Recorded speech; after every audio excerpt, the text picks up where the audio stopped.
Gracias, Leticia. ¿Se me escucha bien? ¿Sí? Y- Clarito. ok. Y también quiero comprobar si se está viendo el PPT. A ver. Sí se ve, puede maximizar. Sí, ya está. Muy bien, buenos días. Gracias por su participación. El Señor les bendiga. Es siempre un privilegio poder servir de esta forma, ¿no? Y una responsabilidad primeramente delante del Señor y después delante de ustedes. Eso es lo que a veces nos causa cierto temor, ¿no? Cierto miedo, esa responsabilidad que uno tiene cada vez que uno tiene que impartir una clase. Pero con la ayuda del Señor vamos a tratar de compartir esta clase. Muy bien, esta es ya nuestra cuarta clase. Hoy es 22, ¿sí? 22, ¿no? 22 de abril del 2023. Vamos a hacer de la siguiente manera. Yo tengo al principio de los PPTs, tengo asuntos generales sobre hechos. Eh, no, a veces yo mismo me encaramelo en muchas cosas y después no llego a lo que más adelante, ¿no? Y lo que más me interesa ahorita es el poder dar algunas pautas de cómo podemos proceder para interpretar el libro de Hechos. Quiero hacer la siguiente ilustración. Imagínese que usted está al borde de una piscina. Está con su ropa de baño y usted está que da la vuelta y da la vuelta, ¿no? Y dice, no quiero tirarme a la piscina porque el agua está muy fría. No quiero zambullirme. O usted puede decir, hay muchos niños, ¿no? Y los niños ya, ustedes saben lo que hacen en la piscina. O no sé nadar. Y puedes poner cualquier excusa y das la vuelta pensando a ver si te zambulles o no en la piscina. Eso es lo que podemos hacer muchas veces con el asunto de la interpretación bíblica. Damos la vuelta y la vuelta y la vuelta alrededor de cada uno de los libros y, y no nos animamos a zambullirnos en el libro. Y pongo mil excusas, ¿no? No sé cómo entenderlo, no sé cómo interpretarlo, eh, y no sé esto, no sé aquello, y puedo poner mil excusas y nunca me zambullo personalmente en la escritura. La idea es zambullirnos en la escritura, ¿no? Meternos allí, no solamente dar vueltas y vueltas y vueltas. Como dije la clase pasada, el zambullirnos en la escritura y empezar a tratar de sacar lo que allí dice el mensaje del Señor y es vinculante y relevante para nosotros, podemos hacerlo con torpeza. Y la verdad es que toda la vida lo vamos a hacer con torpeza, ¿no? Pero mucho más torpes podemos ser al principio. Pero al fin y al cabo, ya estamos dentro de la piscina. Estamos dentro del libro, dentro del texto mismo, y estamos nadando allí a ver qué podemos de allí sacar sobre la voluntad del Señor para nosotros hoy en día. Eso es la idea de estos cursos, ¿no? Que cada uno de nosotros pueda de alguna manera empezar a zambullirse en cada uno de los libros de la escritura. Ahora, se aprende a nadar nadando. Usted puede saber todas las leyes de cómo nadar, los estilos, saber quiénes son los campeones mundiales, olímpicos. Usted puede saber todo lo de natación y no saber nadar. La única forma que usted va a aprender a nadar es metiéndose a la piscina, metiéndose al agua.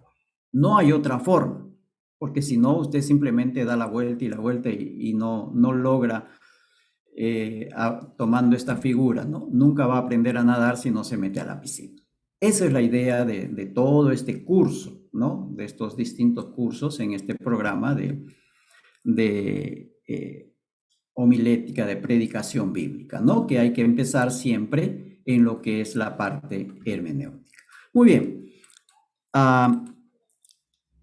Hemos avanzado ya 3 temas. Hoy es nuestro 4º tema, que tiene que ver con la interpretación del libro de Hechos. Gran parte del material que tenemos aquí en esta mañana tengo como principal guía al libro de Duval y Hayes, Hermenéutica, entendiendo la palabra de Dios. Esa es la principal guía para el material de esta clase. Y creo que de las otras que vienen también posiblemente. Un mapa de lo que era el Imperio Romano en los tiempos bíblicos, mostrando simplemente que el Evangelio a partir de Jerusalén se extendió a todo el mundo conocido de ese entonces y llegó mucho más allá de los límites del Imperio Romano. Los llamados pueblos bárbaros fueron evangelizados, ¿no? Muchos de ellos fueron evangelizados. Cuando entraron al Imperio Romano después en las migraciones e invasiones, muchos de ellos ya eran cristianos. Muy bien, vamos a pasar de esto. Si hay tiempo más adelante, lo vamos a hacer, ¿ok? Quiero ir de frente a lo que es Hechos como literatura. A partir de aquí, todo ese material, si no logramos verlo, allí está. Y está bastante explicado, no hay mucho que hablar allí. Hechos como literatura es narrativa histórica. Cuando hablamos de narrativa histórica, quiere decir que registra hechos reales que sucedieron a los personajes que predicaban el Evangelio en ese tiempo, ¿no? Son hechos reales. No son los cuentos de ciertas historias, ¿no? No son leyendas del apóstol Pablo, por ejemplo, o de Pedro, ¿no? Sino que son cosas que realmente sucedieron y el escritor, en este caso, que es Lucas, lo registra, ¿no? Y también, avanzando un poquito más, metiéndonos en el libro de Hechos mismo, podemos decir que Hechos es historia teológica, ¿no? La historia allí está narrada desde una perspectiva teológica, porque cuando hablamos de historia teológica, quiere decir que el escritor mira la historia desde la perspectiva de la intervención de Dios en esa historia. Es decir, considera e interpreta la historia a la luz de la teología. Interpreta, ve la historia a la luz de la teología. Y esto es lo que siempre debemos considerar cuando estamos interpretando o leyendo o mirando en la escritura, que estamos leyendo la intervención de Dios dentro de la historia humana. Ahora, el registro bíblico que tenemos de la intervención de Dios en la historia humana no es de toda la historia, pero creemos que Dios dirige la historia del mundo, sino que en la Biblia solamente tenemos algo muy, muy escueto registrado de toda esa historia del mundo, ¿no? Pero creemos que Dios dirige la historia en todas partes. Y allí pueden haber 1000 preguntas, ¿no? ¿Y por qué esto? ¿Por qué aquello? Dios tiene sus planes y Dios los va a cumplir, aunque nosotros no lo entendamos o no lo queramos comprender, o no lo aceptemos. Ahora, si comparamos esto con los evangelios, el evangelio de Lucas y los otros evangelios, podríamos decir que es biografía teológica. Recuerden que cuando vimos en una clase sobre los evangelios, dijimos que son narraciones biográficas sobre el Señor Jesucristo. Quiere decir que es biografía teológica o biografías cristológica o es una biografía cristológica, narrada al estilo antiguo, no al estilo que nosotros narramos ahora nuestras biografías, ¿no? La biografía antigua se centraba más en los últimos momentos de la vida de una persona, porque los últimos momentos o los últimos años de su vida hablaban de quién era esa persona. Y decíamos, por eso es que la Biblia nos habla muy poco sobre el nacimiento de Jesús, ni siquiera sabemos con exactitud qué día nació. Y ya, como dijimos, cada Navidad nos peleamos a ver quién tiene la fecha, ¿no? Y nos vamos a seguir peleando eso todo el tiempo. Pero sí tenemos con exactitud los datos, ¿no? Del ministerio, de la muerte, del sufrimiento, la muerte y la resurrección del Señor Jesucristo, sí tenemos muchísimos más datos, porque ese era el estilo de hacer una biografía en la antigüedad, concentrarse en lo final. Y es más, los evangelios registran las últimas palabras del Señor Jesús cuando está colgado de la cruz, ¿no es cierto? Entonces, eso era importante para el biógrafo de esa época. Y entonces cuando hablamos de los evangelios estamos hablando de una biografía cristológica, más cuando hablamos de hechos estamos hablando entonces de historia teológica. Uno es biografía teológica y el otro es historia teológica, ¿no? Y aún podríamos hablar de historia cristológica, porque total en el libro de Hechos lo que se está narrando es el avance del evangelio de nuestro Señor Jesucristo hasta los confines de la tierra, hasta donde se pudo llegar. Hechos nos narra el avance del evangelio desde Jerusalén hasta Roma.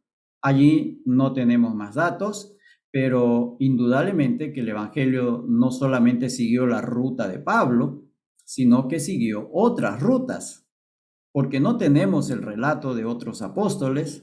Lucas solo se centra en Pablo, posiblemente porque eran amigos, no sé desde cuándo, pero Lucas era de origen griego, Pablo era de origen judío, pero hablaba griego y sabía mucho sobre la cultura griega, ¿no? Entonces eso les dio cierta afinidad para hacer una amistad muy, muy estrecha.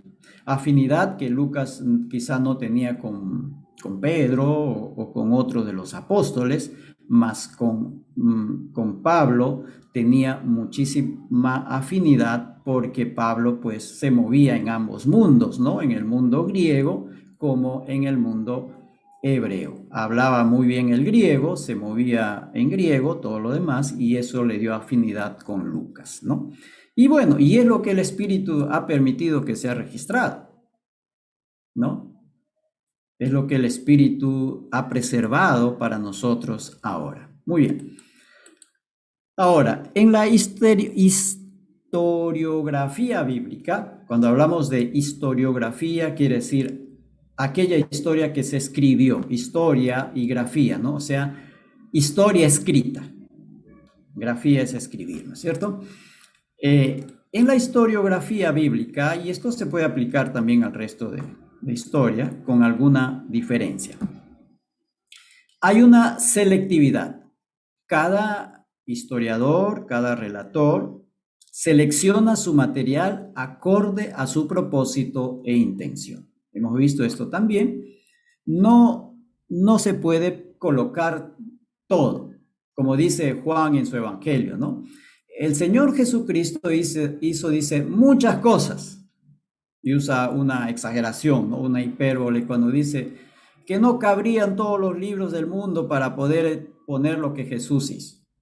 Dice, ¿no? Él hizo muchas cosas más, pero estas se han escrito para que nosotros creamos que Jesús es el Cristo, el Hijo de Dios, ¿no? Y creyendo en Él tengamos vida. Quiere decir que Lucas lo que nos está diciendo es que él seleccionó su material con el propósito, perdón, Juan en este caso, hablando de Juan, Juan seleccionó su material con el propósito de que sus lectores o aquellos a quienes está dirigiéndose comprendan y entiendan y sepan que el Señor Jesucristo es el Salvador y para que creyendo en Él tengan vida. Seleccionó su material. Juan nos expresa de una manera exacta eso, ¿no? Muchas cosas escribió, pero estas, o sea, las que yo seleccioné, parafraseando a Juan, estas escribió con este propósito. Y entonces en la historiografía bíblica sucede eso, ¿no? Lucas creemos que hizo igual, no escribió todo lo que vio ni investigó, sino que seleccionó. Cuando usted escribe un trabajo académico, usted tiene un montón de información, pero toda esa información usted no lo va a poner en su trabajo académico, ¿no? Selecciona de acuerdo al plan que usted tiene en su trabajo.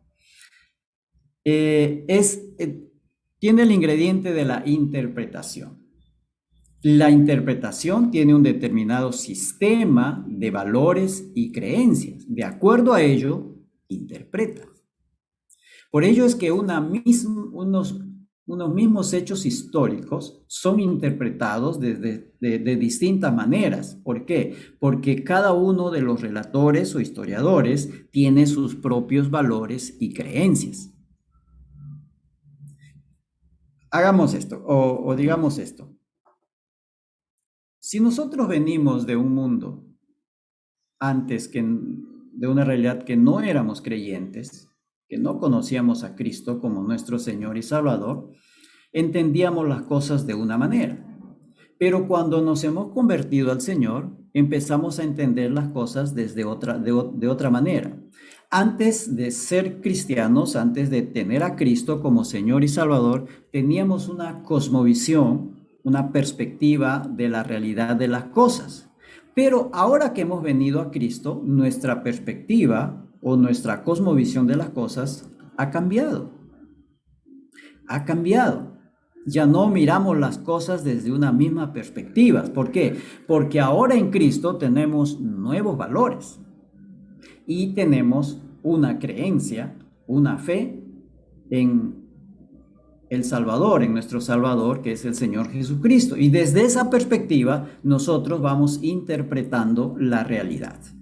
Y eso es lo que Lucas hace tanto en su Evangelio como en el libro de Hechos. Ahora, hay otro asunto que es el punto de vista. Ningún historiador es neutral. Escribe desde una perspectiva, y en este caso Lucas escribe desde una perspectiva teológica. Un historiador con un sesgo político va a escribir la historia de su país desde la perspectiva de su sesgo político, ¿no? O va a aceptar lo que dicen los antiguos historiadores, o va a querer cambiar esa historia porque él tiene una perspectiva distinta, ¿no?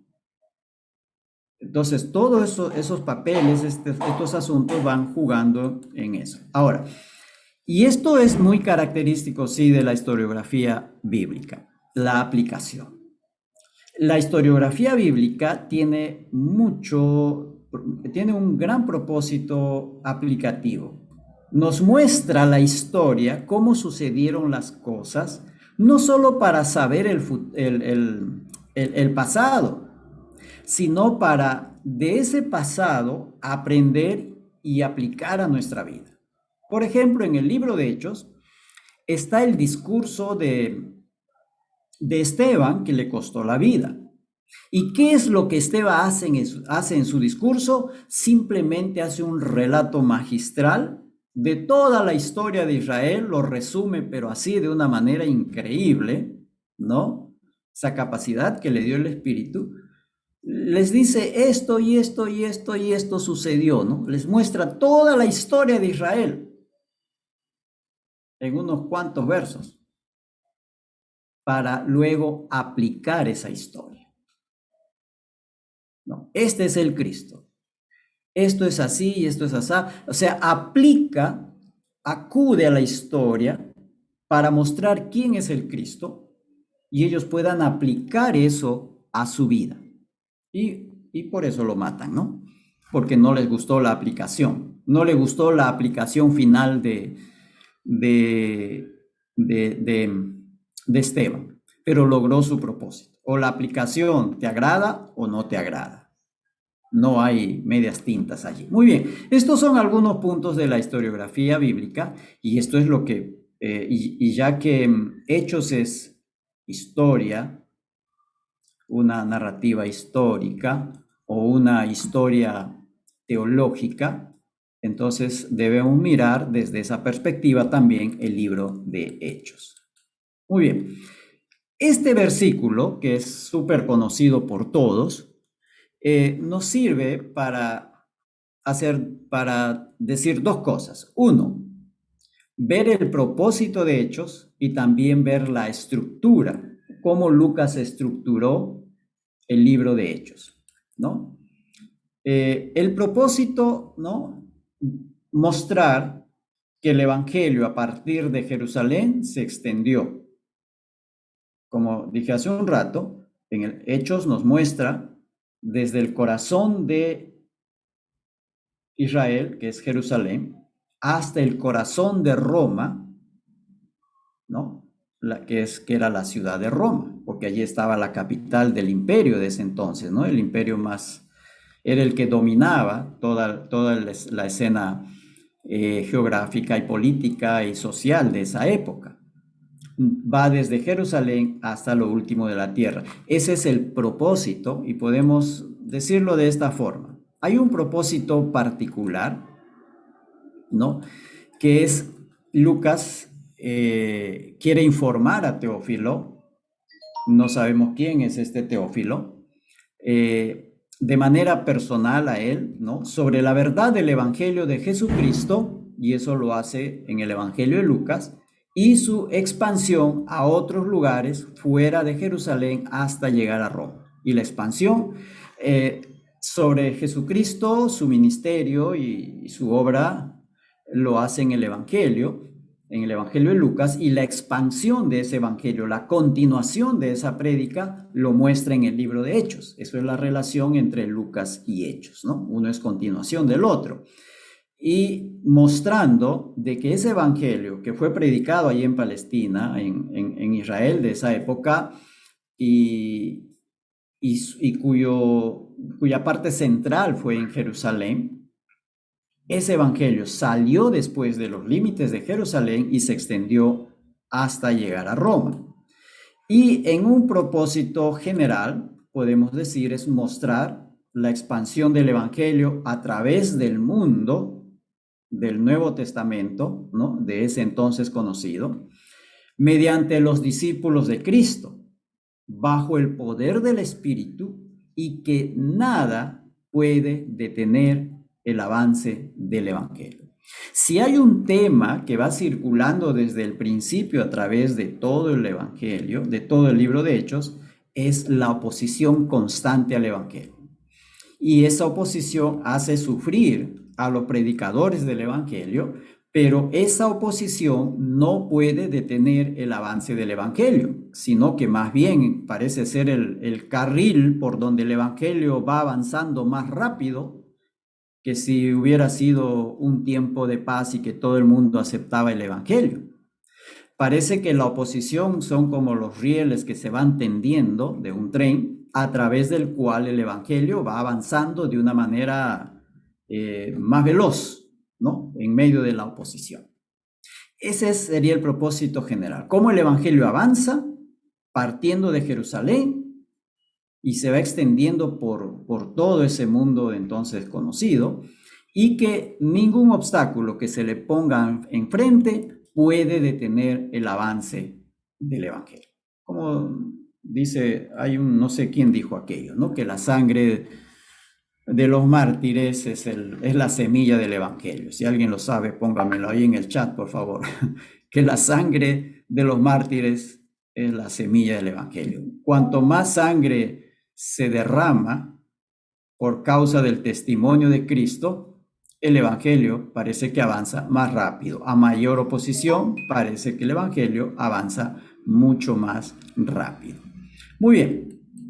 Dicho, y aquí tenemos el mismo texto, como dije, el de Hechos 1:8, que nos ayuda también a estructurar.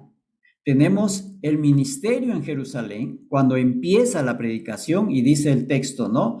recibiréis poder cuando haya venido sobre vosotros el Espíritu Santo y me seréis testigos en Jerusalén. Testimonio en Jerusalén, el ministerio en Jerusalén que abarca los primeros 7 capítulos. Y luego dice, testigos en Jerusalén, en toda Judea y en Samaria, ¿no? Judea y Samaria. Entonces, allí ya tenemos, saliendo de la ciudad de Jerusalén, para extenderse a la provincia de Judea, y luego sale ya del ámbito de Judea y se va hacia Samaria. Ya está saliendo del ámbito de los judíos mismo, porque los samaritanos eran una mezcla, ya no eran una raza pura, y por eso pues judíos y samaritanos no se podían ver, ¿no? Se odiaban mutuamente, pero ya sale de los límites simplemente judíos, ¿no? Porque en un principio hubo siempre la idea de que el evangelio también era solamente para los judíos. Los judíos se habían encerrado y que ese Dios era solamente para ellos y que no se debía compartir mucho hacia afuera, ¿no? Si otro quería venir, tenía que venir y someterse a todas las leyes. Esos eran los prosélitos. Y después del capítulo 9 y en el capítulo 10, tenemos el ministerio ya hasta lo último de la tierra. O sea, es el ministerio ya a los gentiles. ¿Por qué? Porque en el capítulo 10 es cuando Pablo va y predica al centurión romano, que ya no es ni judío ni medio judío, que sería un samaritano, ¿no? No es ni judío ni samaritano, es totalmente un gentil. Y allí Pedro predica y empieza el ministerio hacia los gentiles. Pedro es el que va abriendo las puertas, ¿no? Cuando él predica el que predica el día de Pentecostés es Pedro y el Espíritu viene. Cuando los samaritanos escuchan el evangelio por boca de Felipe, luego viene Pedro y pone las manos sobre ellos y el Espíritu viene, tiene su pequeño Pentecostés allí. Y luego en la casa de este centurión romano, Cornelio, también Pedro es enviado allí y él empezó a hablar, dice, ni siquiera impuso las manos y el Espíritu vino sobre ellos. Allí hubo otro pequeño mini Pentecostés, ¿no? Cuando se inició el evangelio en Jerusalén, se dio el gran Pentecostés y se vio el Espíritu viniendo sobre ellos. Luego en Samaria sucedió igual y en la casa de Cornelio, un gentil, sucedió igual. Nos va indicando entonces que el evangelio va yendo para todos. No hay acepción de personas. No hay que solamente el evangelio es para ciertas personas. No, aquí ya no hay acepción. Y aquí quiero poner solamente esto, lo del concilio de Jerusalén, que es el Hechos capítulo 15, yo recomiendo que lo lea luego, es donde se delimita, es el capítulo, es un parteaguas, ¿no? Esto es judaísmo y esto es cristianismo. Total diferencia. Antes de Hechos 15, no saben si el cristianismo y el judaísmo son lo mismo y que pueden convivir juntos. No, a partir del concilio de Jerusalén, las cosas quedan claras, quedan delimitadas. Esto es judaísmo y esto es cristianismo. Y a partir de ahí no hay más convivencia, vamos a decir, con el judaísmo. Y eso lo vemos cuando Pablo va y predica a los judíos en las sinagogas de las distintas ciudades a donde va, siempre terminan sacándolo, votándolo, ¿no? Muchos se convierten, muchos judíos se convierten, pero otros no quieren saber nada con Pablo y terminan votándolo, ¿no? Porque una cosa era judaísmo y otra cosa era cristianismo. Eso, a partir del concilio de Jerusalén, allí se traza la línea divisora. Esto es judaísmo y esto es cristianismo, ¿no? Porque vinieron ciertos judaizantes a las iglesias en Galacia, por ejemplo, donde Pablo había predicado el evangelio y diciéndoles, está bien que crean en Cristo, pero también tienen que someterse a los ritos y ceremonias judaicas. Y ese asunto se discute en Jerusalén, van los líderes, ¿no? Algunos apóstoles, va Pablo mismo, Bernabé y todos ellos van y dicen, ahí delimitan todo el asunto. Muy bien, eso sería a grandes rasgos la estructura, ¿no? Tres partes principales siguiendo Hechos 1:8. Jerusalén, el testimonio en Jerusalén, la predicación en la zona de Jerusalén, luego sale de los límites de Jerusalén, va hacia la provincia Judea y luego hacia Samaria y finalmente hacia los gentiles. Y de ahí se extiende hacia todo el mundo conocido de ese entonces y más allá de las fronteras de Roma.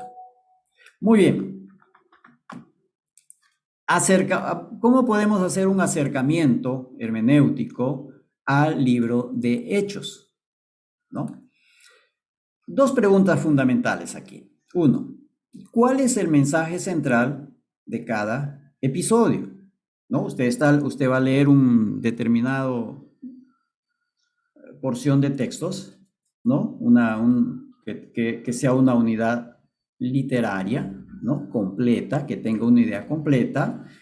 Se le llama generalmente a eso perícopa, ¿no? Pero prefiero llamarlo unidad literaria, ¿no? O sea, quiere decir que es una unidad, tantos versículos que hablan de una idea, de un tema, ¿no? Mirar cuál es el tema que se habla allí.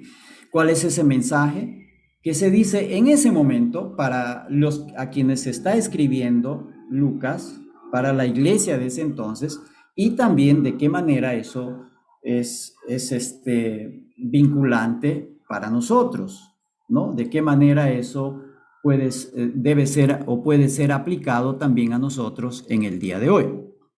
La otra pregunta es, ¿qué es lo que Lucas quiere comunicar con el modo en que ordena los relatos individuales, ¿no? Para redactar su obra? Dijimos esto de los evangelios también.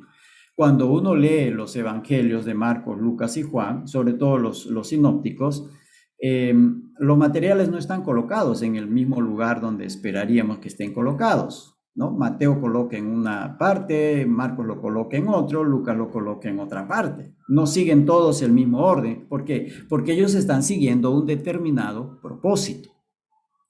Entonces, Lucas también ordena su material de acuerdo al propósito que él quiere lograr. Creemos que en Lucas hay mucho más cronología en el ordenamiento de su material. Eso se va notando, ¿no? Hay mucho más el sentido cronológico de ir poniendo cada uno de los episodios en su libro, cosa que no podemos decir igual de los evangelios. Muy bien, esas dos preguntas son fundamentales. Y ahora, cuando queremos obtener información de cada uno de los episodios, no se olviden de estas preguntas básicas: qué, quién, cómo, cuándo, dónde y por qué. Eso es lo que hace un detective, ¿no? Como dijimos, eso es lo que hace un detective cuando agarra a un delincuente y le pregunta, ¿no? ¿Qué hiciste ayer? ¿Dónde estuviste ayer a las 8 de la mañana, ¿no? ¿Cómo llegaste a ese lugar, ¿no? ¿Con quién fuiste allí? ¿Por qué estuviste en ese lugar? Y el detective va sacando la información, ¿no? Usa estas preguntas. Entonces, nosotros podemos igual poner el texto al frente y empezar a preguntarle al texto, ¿no? ¿Quién escribió esto, no? ¿Por qué escribió? ¿Cuándo se escribió? ¿Dónde estaban los personajes que este pasaje describe? Entonces le vamos preguntando al texto para sacar información.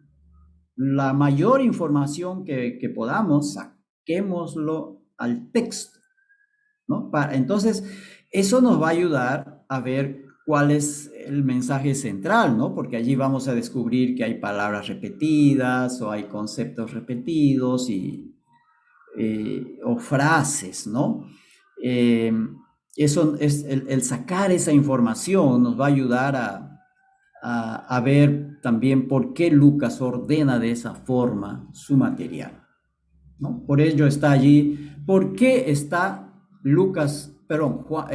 Hechos 1:8? ¿No? ¿Por qué Lucas lo coloca allí?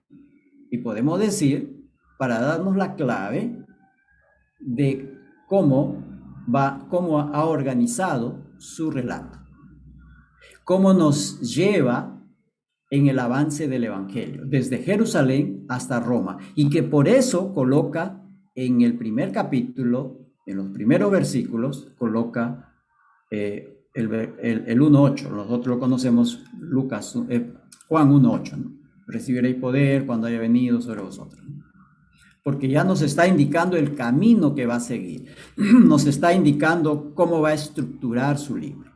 Y creemos que cada uno de los episodios, de los relatos que Lucas va poniendo en Hechos, va siguiendo ese propósito, va siguiendo ese propósito.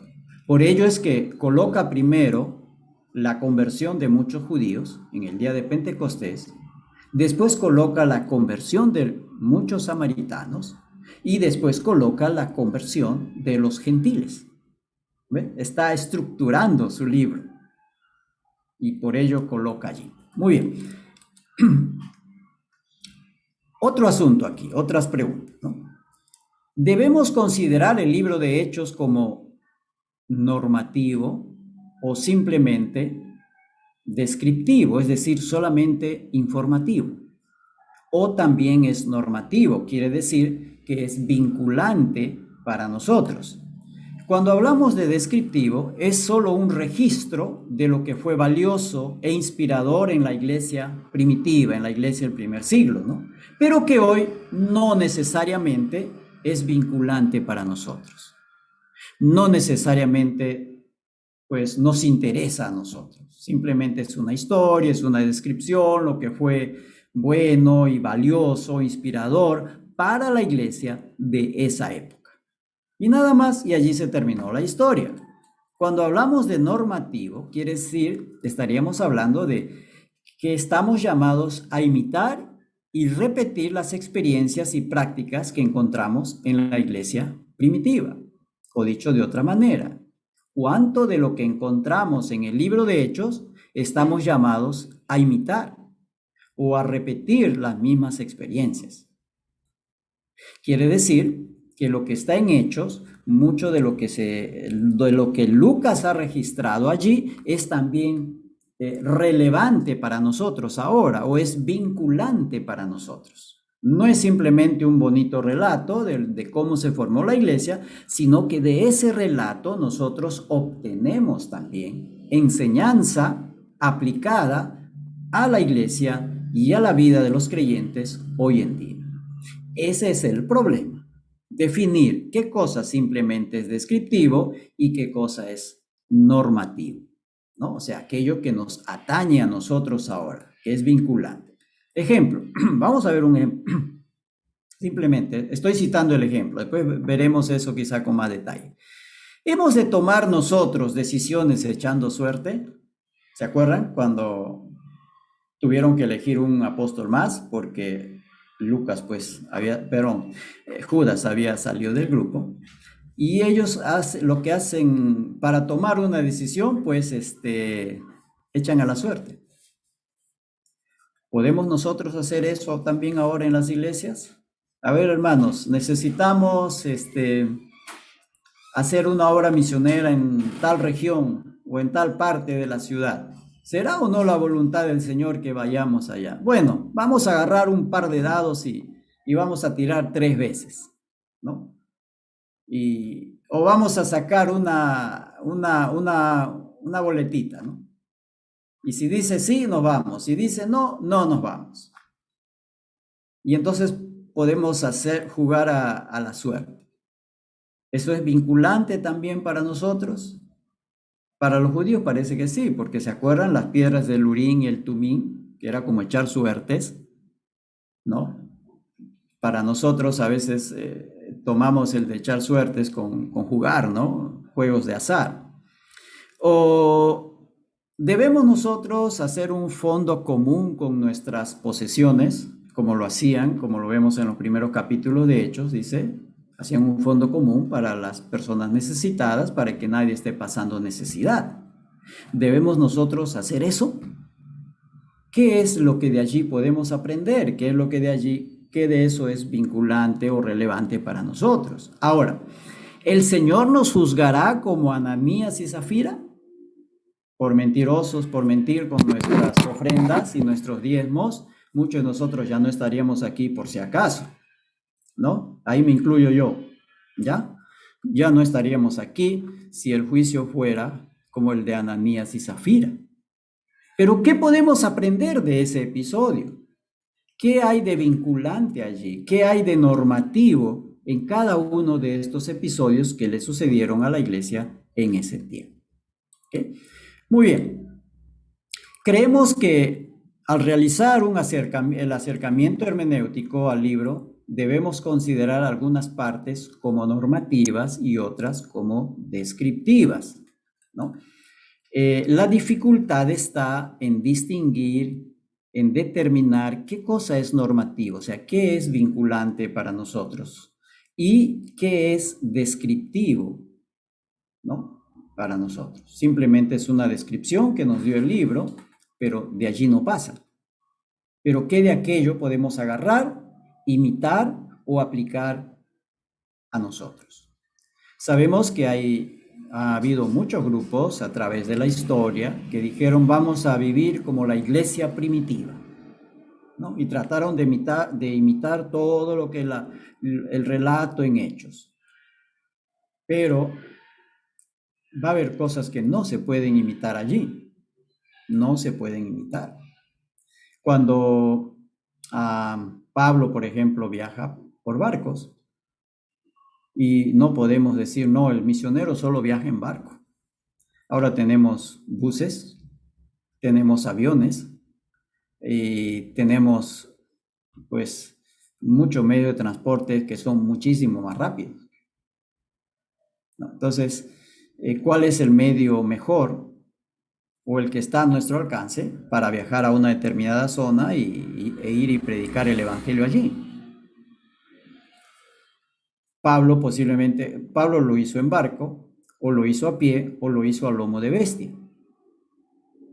Estamos en un tiempo y lugares distintos, ¿no? Hay cosas que allí no la vamos a poder imitar. Algunos han querido imitar la ropa de esa época. Aquí en Perú ustedes saben que hay un grupo que quieren vestirse como la gente que está de allá, ¿no? Y aún están haciendo sus sacrificios del Antiguo Testamento, o sea, hacen una mezcla de todo. Para este propósito, para ver qué cosa es normativo y qué no lo es, y qué cosa solo es descriptivo, podemos hacer uso de 5 directrices, ¿ya? Y la idea, como cuando empecé la clase, la idea es zambullirnos en el texto. No solamente estar dando vueltas y vueltas, ¿no?, alrededor del texto, sino zambullirnos, tirarnos allí en el texto. No solamente dar la vuelta alrededor de la piscina, sino tirarnos a la piscina. El primero de estas directrices o principios para poder entrar en el libro de Hechos e ir sacando provecho y determinar qué cosa allí es vinculante para nosotros, aplicativo para nosotros, y qué cosa simplemente es descriptivo, ¿no? Se relata lo que simplemente pasó, pero que no tiene que ser vinculante para nosotros. Busquemos la primera directriz o primer principio es busquemos lo que Lucas pretendía comunicar a sus lectores. Ejemplo, Hechos 8. Conversión y bautismo de los samaritanos y del eunuco etíope. Ahí por Felipe. Felipe va, es llevado allí y se van a convertir los samaritanos y también luego un eunuco etíope.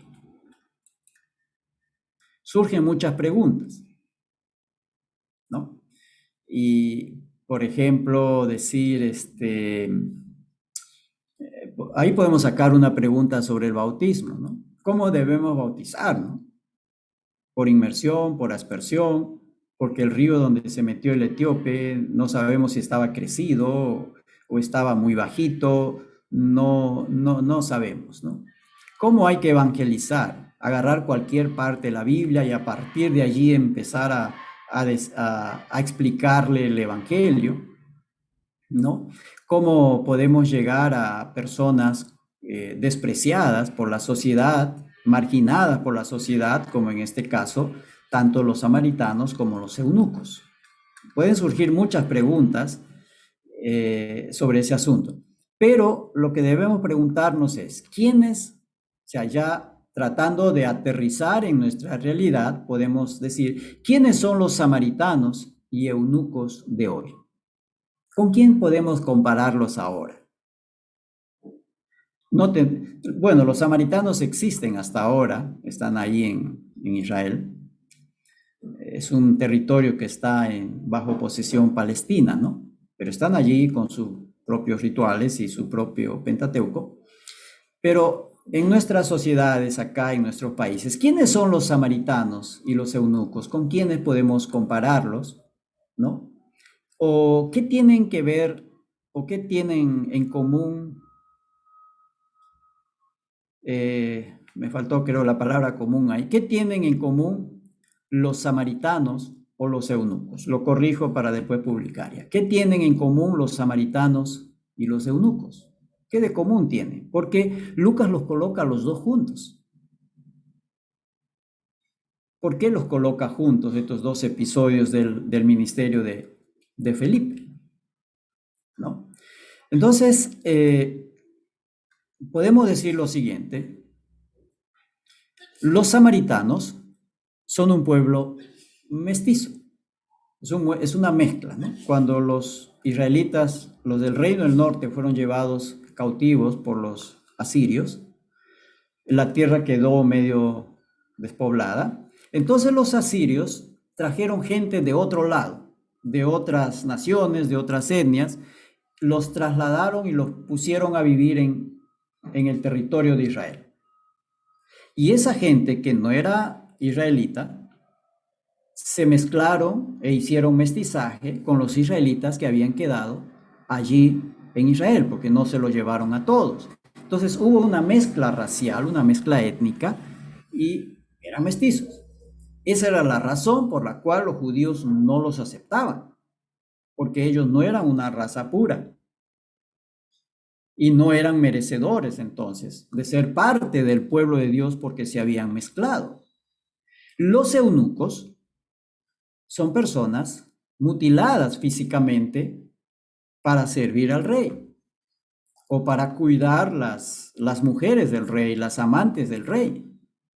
Estas condiciones les convertían en gente marginada, religiosa y socialmente. Por ejemplo, los cojos, mancos, mudos, el que tuviera cualquier defecto físico muy visible, no podía entrar en el templo en Jerusalén, se quedaban afuera. Cuando Pedro y Juan sanan a este hombre que está allí pidiendo limosnas, este minusválido, dice que él estaba afuera, estaba en la puerta del templo, pero no podía entrar por su condición de minusválido. Pero cuando Juan y Pedro lo sanan, nos dice Lucas que él entra al templo, va a entrar al templo, ¿no? Y hay otros episodios también en donde ellos, en los milagros que Jesús hace, cuando son sanados, recién pueden entrar al templo. O sea, por su minusvalía, entonces son gente religiosa y socialmente marginada, despreciada, no pueden estar allí. ¿No? El eunuco, por ser una persona castrada, ¿no? No podía entrar allí. Era gente despreciada. Para los judíos al menos nada que ver. Quizá en otro lado, en su país, pero entre los judíos no. Eso estaba prohibido, no se podía aceptar. Eso tenían en común. Entonces, el mensaje normativo aquí es que el Evangelio de Jesucristo, en el Evangelio de Cristo, no hay acepción de personas para salvación. En el judaísmo esto no cabía. No podían ni entrar al templo. Pero en el Evangelio no hay acepción de personas. Tanto el eunuco como el samaritano y luego los gentiles eran aceptados por el Señor para salvación con arrepentimiento y fe en el Señor Jesucristo. Entonces ya Lucas coloca esto aquí para indicarnos que en el Evangelio no hay acepción de personas. El Señor no nos acepta por algún mérito, ¿no? Porque eres guapo o guapa. En ese sentido, muchos de nosotros no entraríamos nunca obtendríamos salvación por feos. O porque tienes un cuerpo esbelto. Tampoco muchos de nosotros no cumplimos ese requisito. O porque eres de cierta nacionalidad. O porque tienes los ojos de tal color.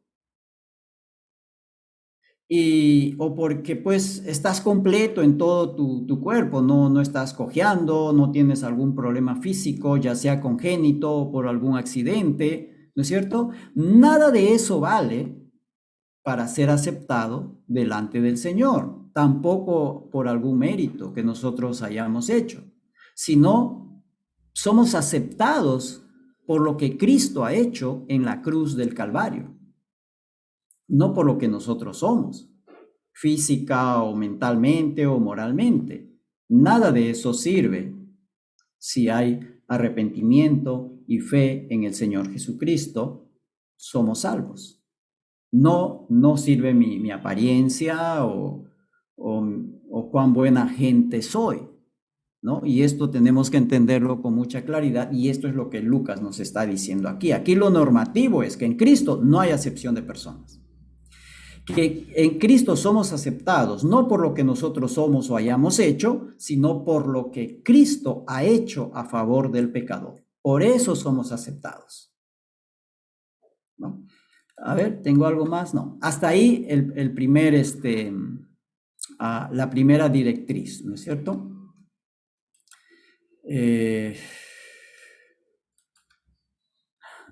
Muy bien.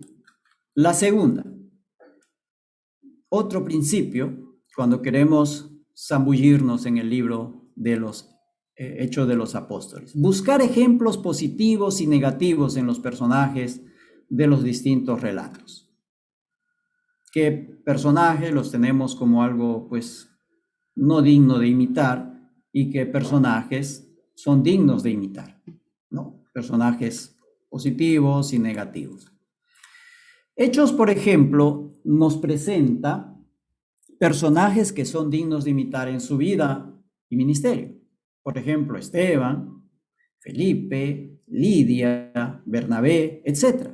Son personajes dignos de imitar, ¿no? Bernabé era una persona muy dadivosa, muy paciente, muy buen consejero. Cuando Pablo no quiere saber más de Juan Marcos, Bernabé lo recibe. Y Bernabé lo vuelve a enderezar, ¿no? Porque más adelante tenemos a Juan Marcos, que otra vez está trabajando junto a Pablo, gracias al ministerio de Bernabé, un ministerio de reconciliación y un ministerio de volver a encauzar la vida de aquellos cristianos que de una u otra manera se han ido desanimando. Quisiéramos imitar eso de Bernabé. Bernabé quiere decir consolador, si no estoy equivocado, ¿no? Y y hay otros personajes, sin hablar lo de Pablo, lo de Pedro o lo de Juan. Simplemente estoy hablando de estos personajes que no son tan grandes como los apóstoles, ¿no? Pero que son dignos de imitar. En Esteban, estar dispuestos a servir al Señor, aún hasta el sacrificio mismo, ¿no? Entonces son dignos de imitar, porque en nuestra sociedad lo que buscamos es comodidad. Cuando tengo que ir a predicar en un pueblo en donde tengo que dormir en el suelo, pues allí no hay ningún hotel, ni siquiera de una estrella. No voy porque no hay comodidades, ¿no? en donde para hacer tus necesidades tienes que ir al monte, por allí, pues no hay un baño cómodo como el de tu casa. Y no estamos dispuestos. O sea, son minucias, son cosas, ¿no? Quizá muy pequeñas comparada con los que los apóstoles o estos personajes que tenemos en Hecho han tenido que hacer mucho sacrificio, ¿no? Caso de Esteban, estuvo dispuesto a sacrificar su propia vida por causa del Evangelio. También nos presenta personajes que no son dignos de imitar, como el caso de Ananías y Zafira, que quisieron mentir al Señor. O el mago, Simón el mago, ¿no? Que hizo, ¿cuánto me cuesta el poder del Espíritu? ¿No? Quería comprar ese poder, ¿no? De ahí viene el término de simonía, ¿no? Cuando en la Edad Media se compraban los puestos eclesiásticos, ¿no? Quiero ser abad de un determinado monasterio. Eso, el abad, para ser abad, ¿no? O jefe de ese monasterio, tenía un precio, no era gratis. O quiero ocupar cierto cargo eclesiástico acá en determinado lugar, no era gratis, ¿no? Tenías que pagar un precio. De ahí viene justamente de esto, ¿no? De la simonía. Simonía quiere decir pagar. Es como que tú quieres ser ministro de Estado y para que te nombren ministro de Estado, pagas. Que así estuvo haciéndose, ¿no? Al menos aquí en el Perú. O aún a Juan Marcos, en el tiempo que abandona a Pedro y Bernabé en el primer viaje misionero, pero que después Bernabé lo agarra y lo corrige. Y lo tenemos otra vez más adelante trabajando tanto con Pedro como con Juan, ¿no? con Pablo. Y este Juan Marcos es posiblemente el que escribió el Evangelio según San Marcos. Fíjense el ministerio que tuvo allí Bernabé. Quisiéramos imitar eso, ¿no? Quisiéramos imitar a muchos de estos personajes que están en la Escritura, pero algunos de ellos no quisiéramos. No quisiéramos ser como Juan Marcos, que empezamos muy entusiasmados y cuando vemos ya las dificultades y el peligro, no, esto no es para mí, me equivoqué, me voy, chao. ¿No? He visto personas que cuando están en suprema necesidad o en mucha necesidad le prometen de todo al Señor. Te voy a servir, Señor. El próximo año me matriculo en el seminario, voy a estudiar esto, el otro, ¿no? Pasó la necesidad, se olvidaron de todas sus promesas. No más, ¿no? No estuvieron dispuestos a asumir el costo de lo que significa seguir y servir al Señor. A ver, ¿qué más tengo aquí? Pero estas directrices de seguir los modelos positivos y evitar los negativos plantea un problema en lo que respecta a los apóstoles, ¿ya? Y esto quiero recalcar aquí, porque hoy en día ustedes saben que tenemos apóstoles por allí, ¿no? O que se llaman apóstoles. Lucas va a limitar el término apóstol a los 12 que Jesús escogió, pues en Hechos 1, 21 y 22 se presenta o él nos muestra cuáles son los requisitos para dicho cargo. Y son los versículos, ¿no? Es necesario pues que de estos hombres que han estado junto con nosotros todo el tiempo que el Señor Jesús entraba y salía entre nosotros, comenzando desde el bautismo de Juan hasta el día en que de nosotros fue recibido arriba, uno se ha hecho testigo con nosotros de su resurrección. Eso era el requisito, sí o sí. Que hayan estado siguiendo al Señor Jesús desde el momento que fue bautizado, ¿no? Durante su ministerio y hayan visto al Cristo resucitado. ¿Quién de nosotros ha visto ahora al Señor Jesucristo resucitado como en este tiempo? Ninguno. Entonces, no podemos hablar de apóstoles o no podemos imitar a ser apóstoles o jugar a ser apóstoles ahora. Al único que se le presentó después de que Cristo resucitó también fue a Pablo, ¿no? Camino a Damasco. Sabemos la historia. Jesús mismo se le presentó en el camino, ¿no? Después de haber sido un perseguidor de la iglesia.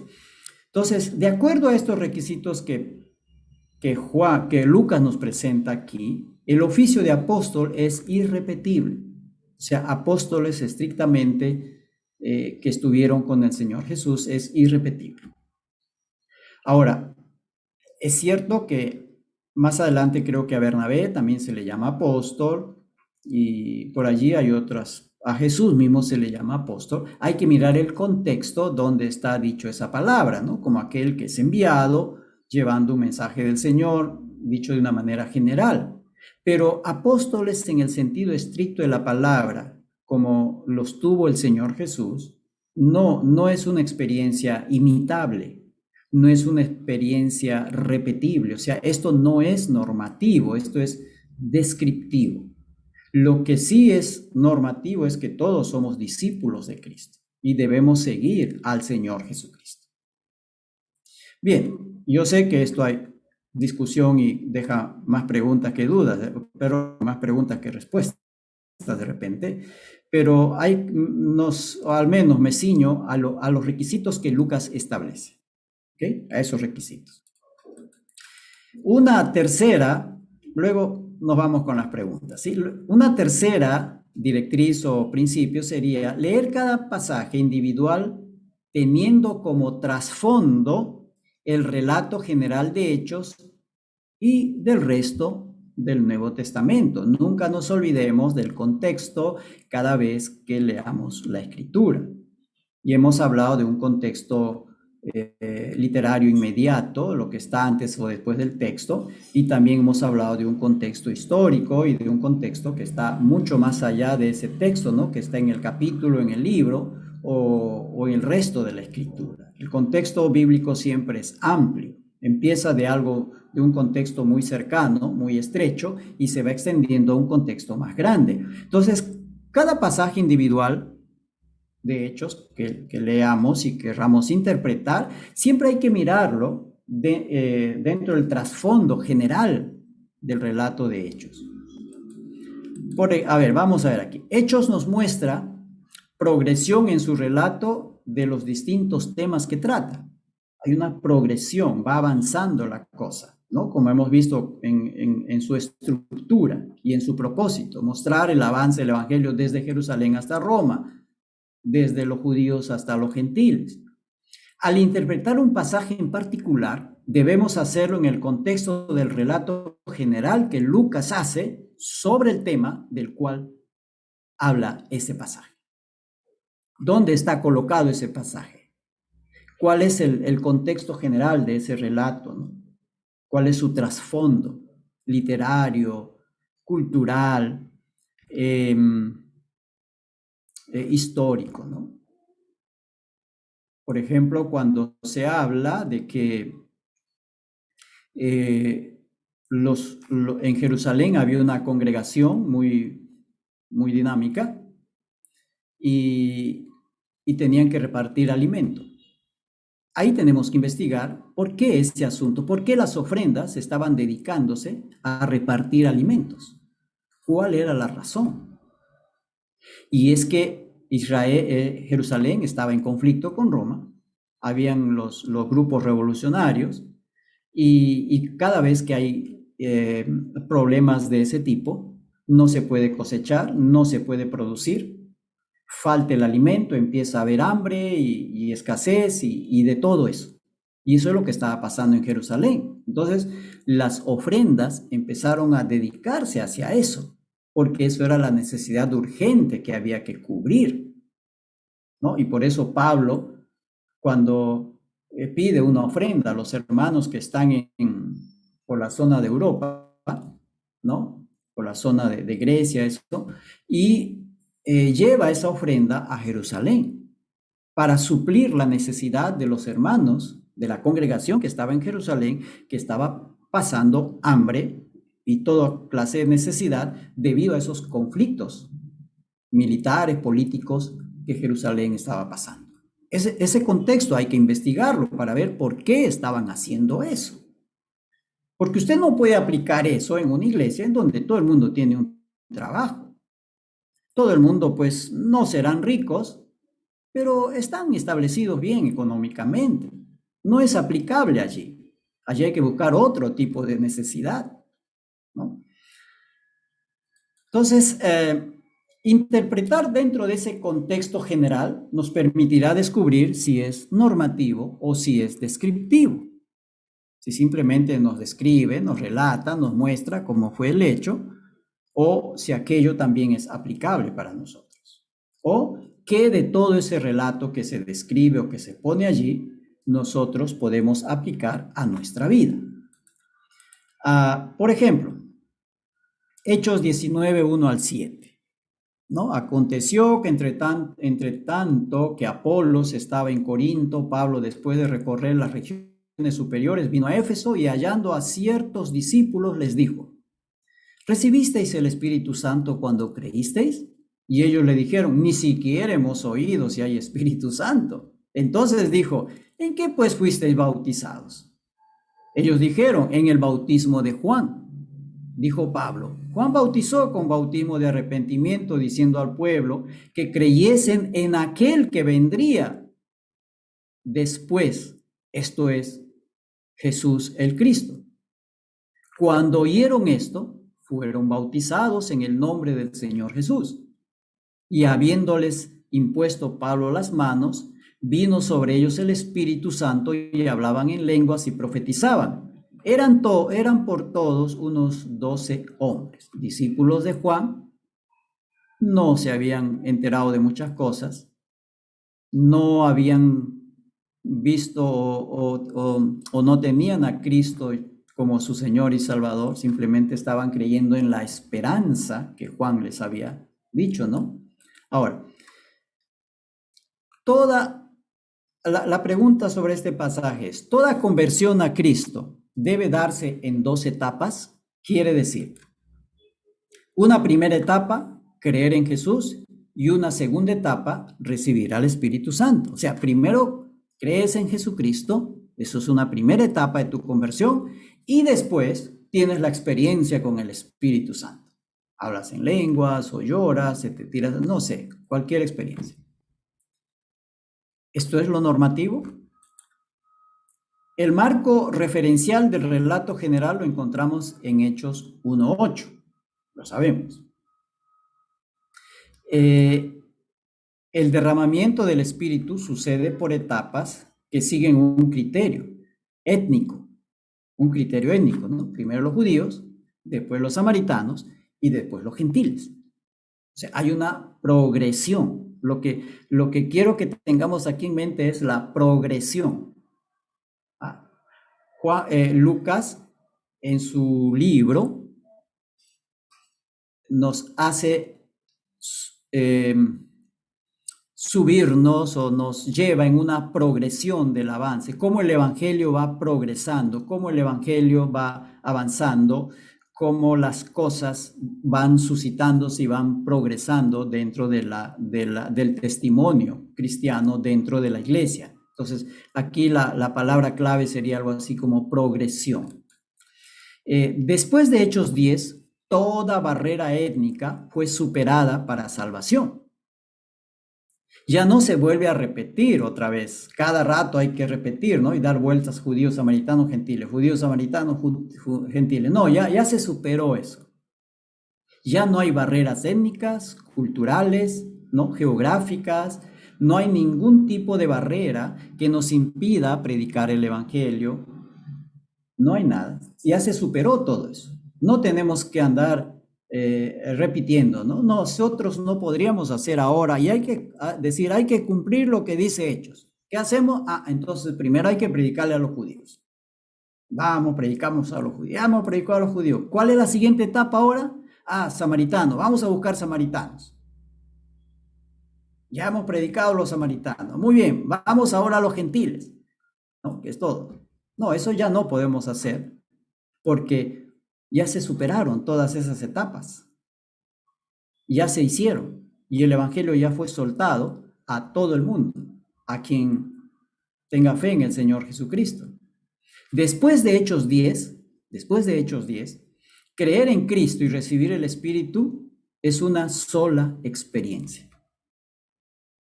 Ya no hay etapas. Primero cree, después recibe, tiene una experiencia. Eso fue en la parte inaugural del Evangelio, fue parte de la progresión de cómo el Evangelio fue avanzando.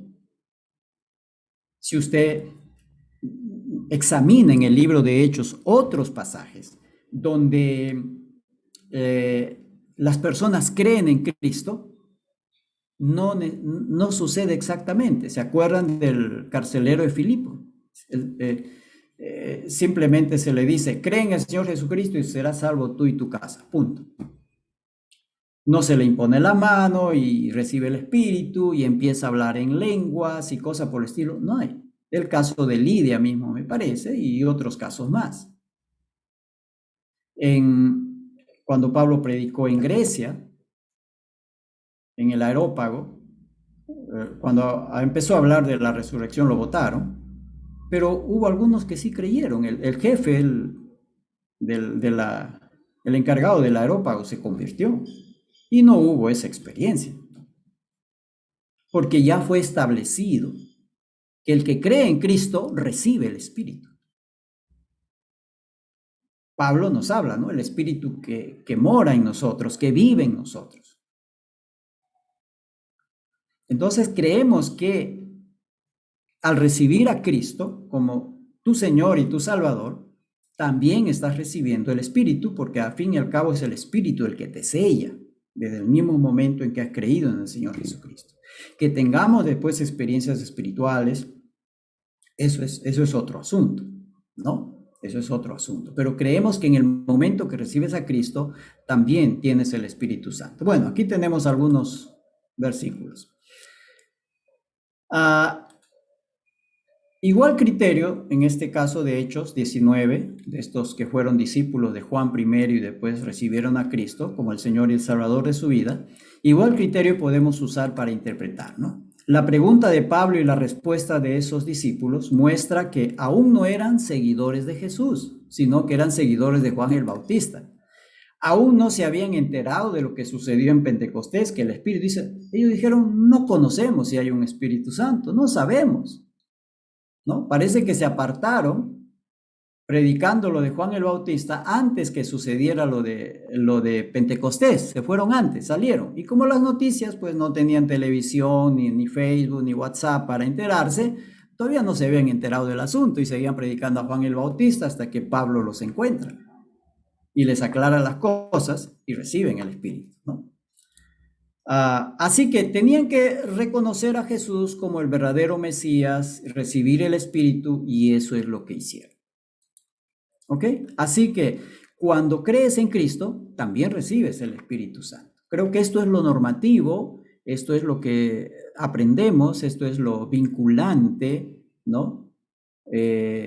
Para aquella persona que cree en el Señor Jesucristo.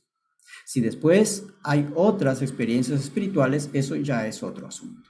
Si el Señor te da la capacidad de hablar en lenguas, eso es otro asunto, ¿no? Si te da la capacidad de poder tener algunas experiencias espirituales, ya. Eso es de acuerdo a qué propósitos va teniendo el Señor en tu vida.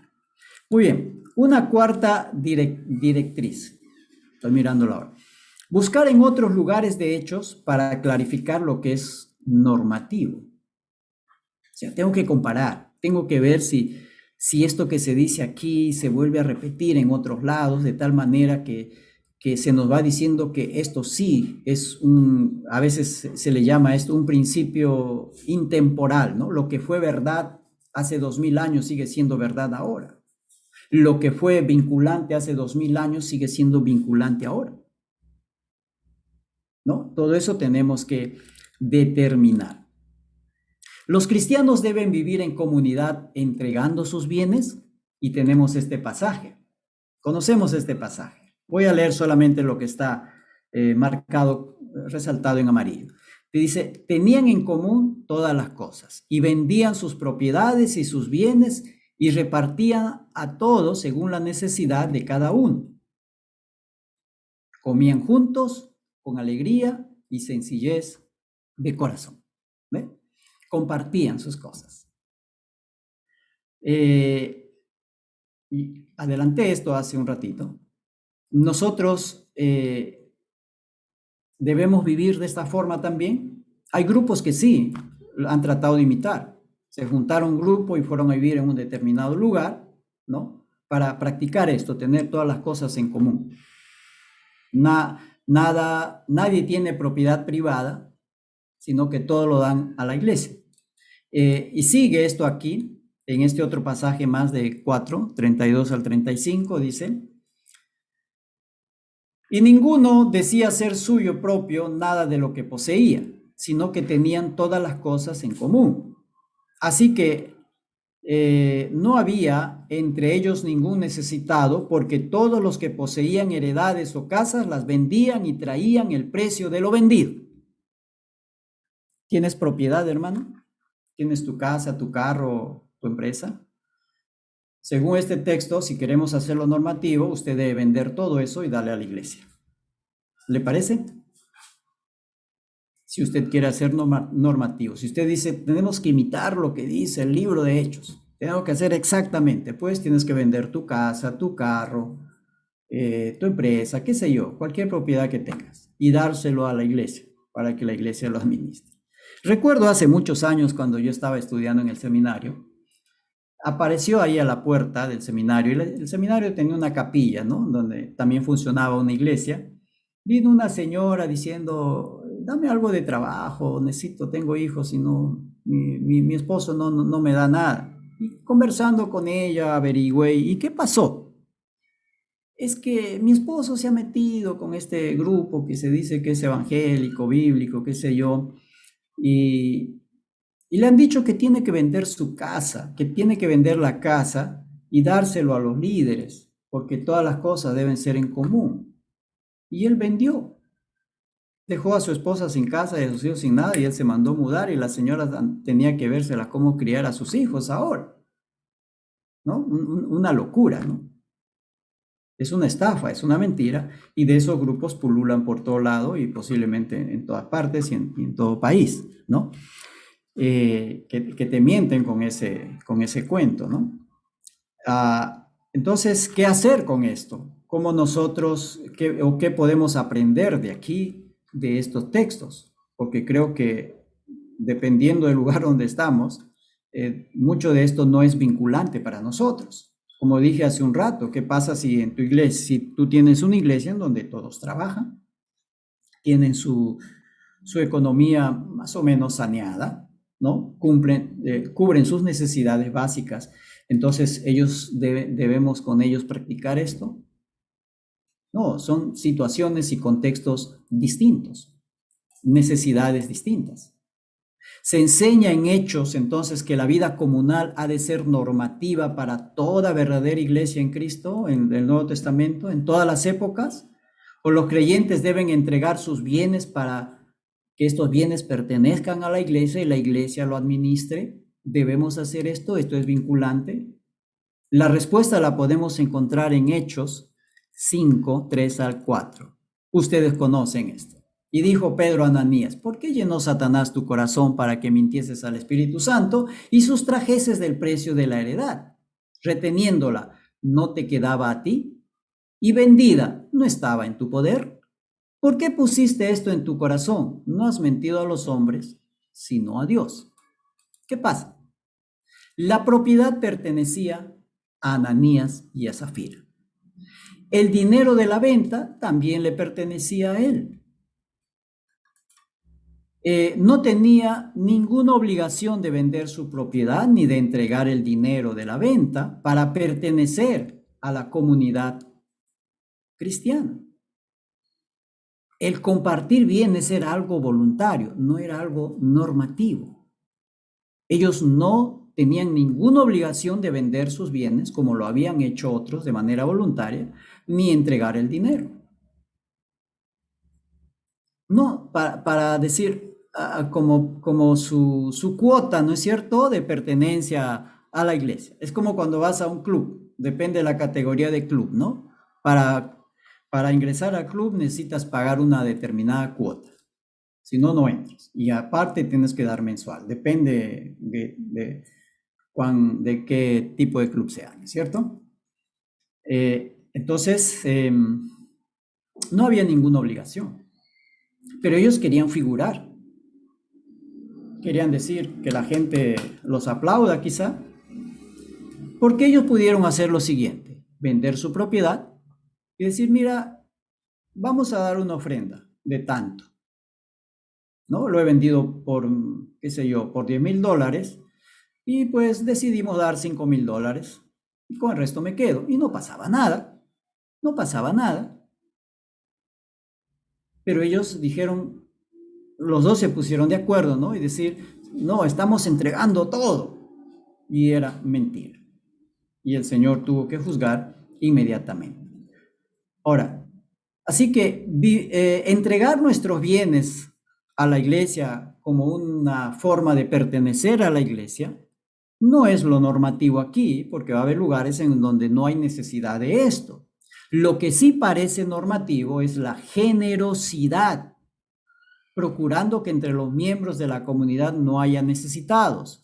Puede no haber necesitados económicos, pero pueden haber necesitados, qué sé yo, de emocionales, necesitados matrimoniales, porque hay problemas conyugales, pueden haber necesidades de otra forma. Y estar dispuestos a ser generosos, por ejemplo, en dar el tiempo necesario para conversar con esa persona, ¿no? Estar dispuesto a veces a echar mano al bolsillo para ir a tal lugar y pagando nuestro pasaje o gastando nuestra gasolina, ir y visitarlo, ¿no? Entonces, esa generosidad, que la generosidad no solo se manifiesta en dinero, se manifiesta en tiempo, en dedicación. Pues dejas de ganar a veces algo de dinero por ir a visitar a un hermano que está pues deprimido, decaído, porque le ha ido mal en el negocio, qué sé yo, ¿no? Ya sabes que tienes por ahí algún trabajo más que puedes ganar dinero, pero dejas eso y sacrificas eso para ir a visitar a tu hermano que está en necesidad emocional. Lo normativo aquí puede ser esa generosidad que se ve entre los hermanos, dispuestos a vender y entregar, ¿no? Bernabé fue uno de los primeros, ¿no? Vendió sus propiedades, no toda su propiedad, que parece que era un hombre rico, en alguna parte, y vendió parte de su propiedad y se lo dio, toda la venta se lo dio a los discípulos, ¿no? Para que lo administren para suplir necesidades, porque como hemos dicho, estaban padeciendo hambre debido a los conflictos sociales y políticos que estaban viviendo. Entonces, lo normativo aquí puede ser la generosidad, no el hecho de vender mis propiedades para, eh, para pertenecer a la iglesia como una cuota de entrada para pertenecer o simplemente para decir qué buena gente soy. Cuidado con eso. Si vas a ser generoso, sé generoso de verdad.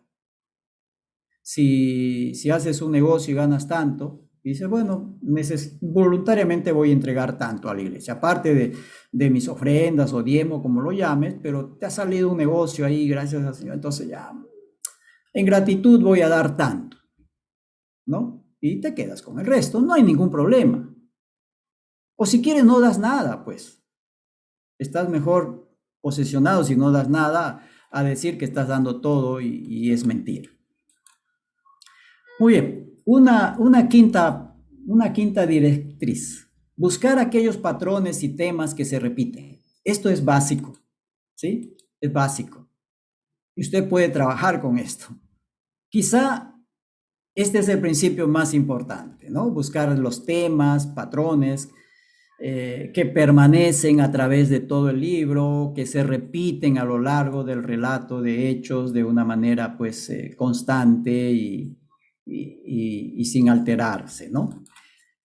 Por ejemplo, algunos temas que se notan en todo Hechos, la obra del Espíritu Santo.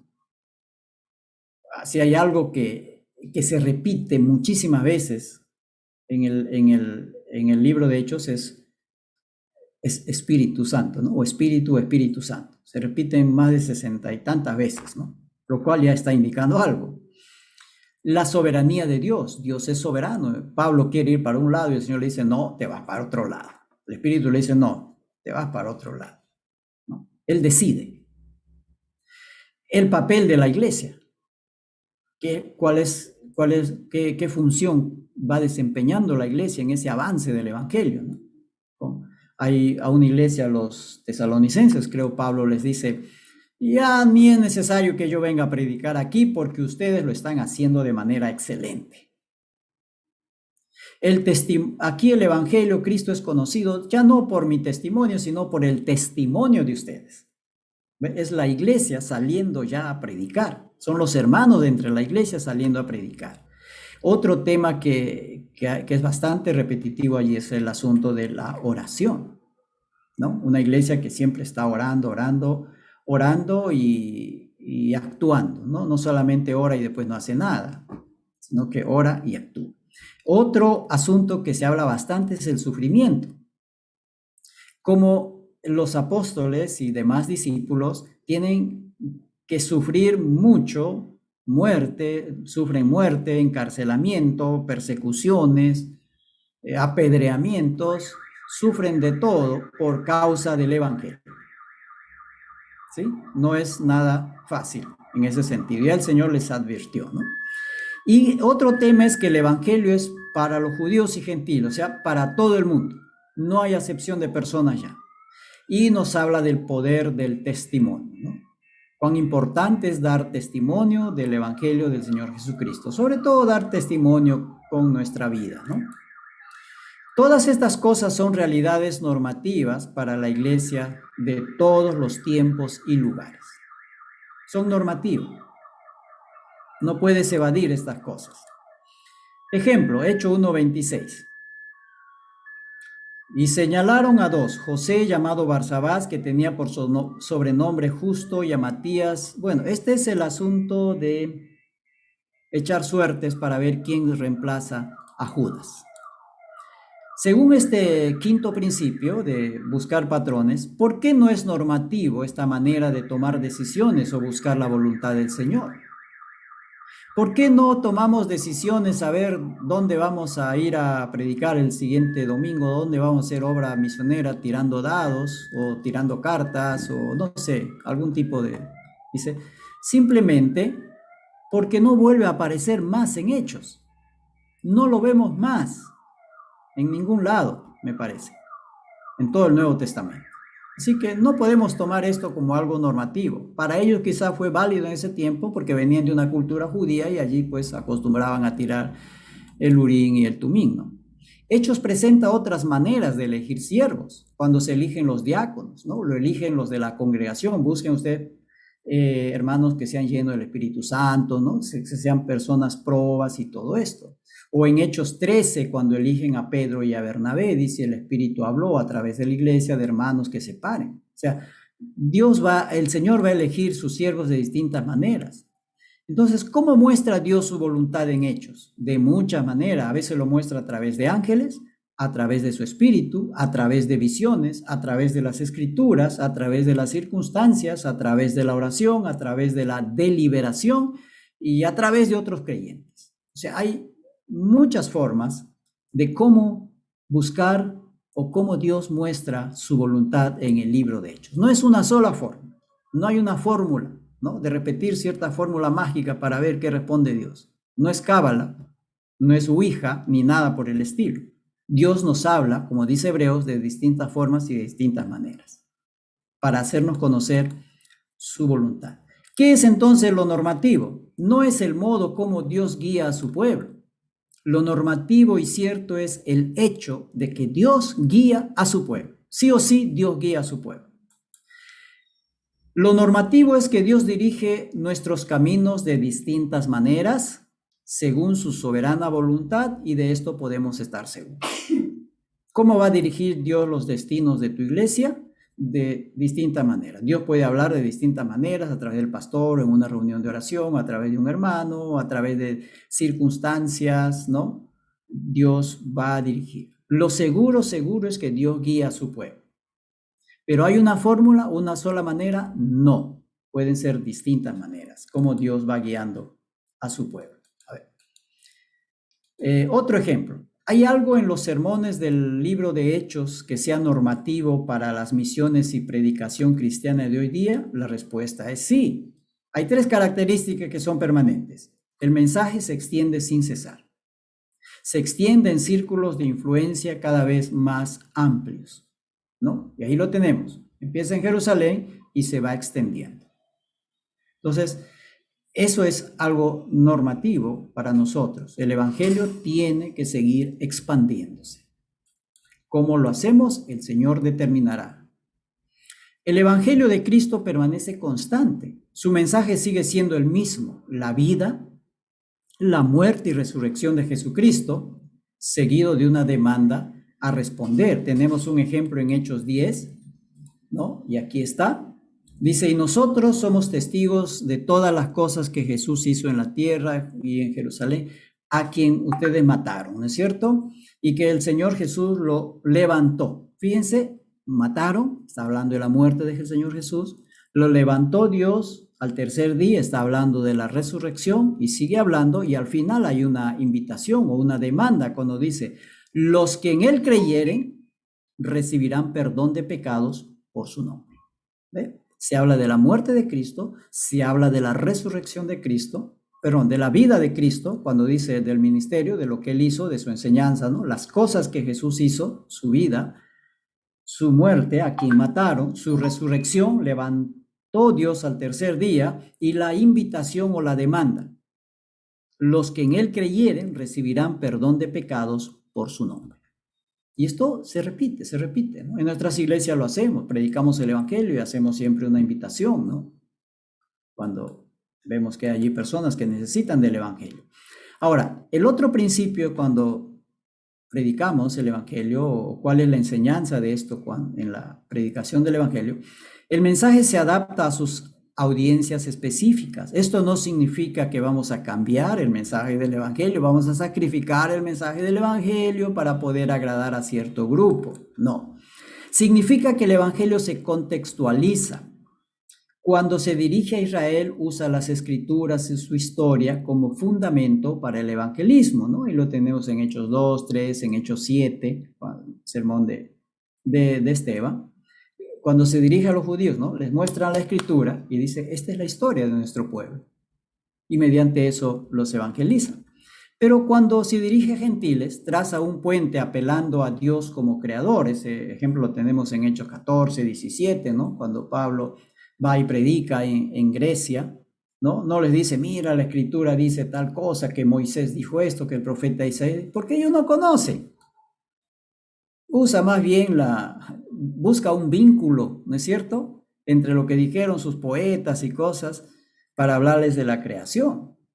Y vemos que Pablo también usa el asunto, va ¿cómo se llama?, al panteón de los dioses y ve la piedra y que dice: el Dios no conocido, ¿no? A ese Dios vengo a predicarles yo. Fíjense cómo Pablo va buscando un vínculo que sea común también a ellos, que ellos conozcan. No les va a hablar de la escritura porque ellos no conocen la escritura, ni les va a hablar de la historia de Israel porque a ellos no les interesa la historia de Israel. Pero busca un vínculo, se contextualiza, pero no cambia el mensaje del evangelio, no se sacrifica el mensaje, ¿no? Lo que Pablo busca es un vínculo, un puente, traza un puente a través del cual él puede predicarles el mensaje del evangelio. Bien, hasta ahí estos principios. Algunas conclusiones. Directrices o principios para interpretar hechos. Buscar lo que Lucas pretendía transmitir a sus lectores, buscar ejemplos positivos y negativos en los personajes, leer cada pasaje teniendo como trasfondo el relato general de hechos y también del resto del Nuevo Testamento, comparar otros pasajes de hechos para clarificar cuestiones ambiguas o confusas. Y quinto, buscar aquellos patrones y temas que se repiten. Eso nos puede dar, en las epístolas vamos a tener algo parecido también, ¿no? No podemos hacer doctrina de un solo pasaje y decir así es, ¿no? Cuando en otros lugares no se vuelve a hablar más de eso, porque están hablando de un contexto cultural histórico distinto al nuestro. Entonces, distinguir entre lo descriptivo y normativo es un desafío bastante difícil. De eso se trata. No es un asunto fácil. Por eso digo, nos metemos a la piscina y empezamos a chapotear allí, quizá torpemente, hasta que vamos aprendiendo y perfeccionando nuestra interpretación. Si descubrimos algo de hechos que no se ajusta a alguna de estas 5 directrices, mejor piensa primero antes de declararlo como normativo.